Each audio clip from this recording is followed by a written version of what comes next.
After spending a couple of years with my partner Linda, I've decided to take it to the next step. Now, what most guys will do is they'll go out and buy a ring, but I decided that I wanted to make one. So I taught myself jewellery making pretty much from scratch and came up with this. Also, the box that the ring lives in, I made myself from an old walnut burl. And we'll have a bit of a look at that fairly soon. But anyway, it's been a couple of weeks of teaching myself. Finally, it's done. Let's hope she says yes. So the first thing to do is get some raw materials. Some sterling silver sheet and solder, a Queensland sapphire, and then I had to get to work designing the ring on the computer. You'll see on the left some oak leaves and acorns to symbolise Europe, where Linda is from. She's from Germany. And on the right you'll see some gum leaves and gum nuts for Australia.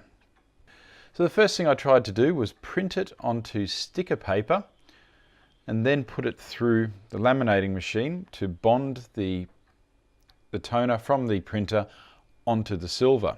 I did this because I wanted to drop it into some etch. The idea was the etch would eat away everything that wasn't printed on. It did kind of work, but not well enough. So I decided to try again. What I did this time was transfer the image file for the ring to the laser and actually painted the silver with black spray paint and used the laser to etch away the bits that I wanted the chemical etch to work on. And it turns out this method did work quite well. Unfortunately, I didn't actually get around to filming the etching process, which is a bit silly, but you can see the results. I had to grind away all the excess silver, give it a bit of a polish. As you can see there, it doesn't look too bad.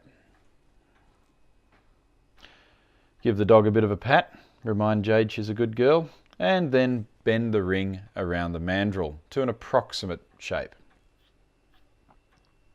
After that, a little bit of flux and then a bit of solder and some flame to secure the join.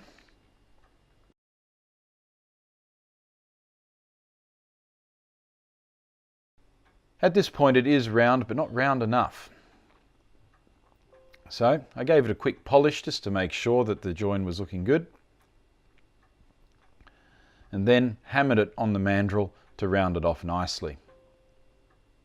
And there it is, look at that. Bit of a polish, doesn't look too bad at all.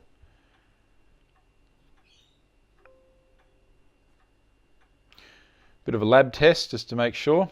Yes, the dog's approval. And this was the hardest bit, making the bezel.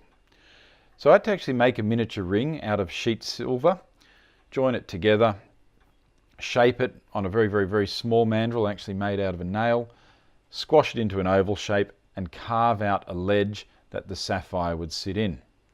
Then I had to secure it onto the ring itself, just putting a bit of solder in there, moving it, and applying a bit of heat. There we go. It's very satisfying to watch that solder melt and join the bezel onto the ring itself.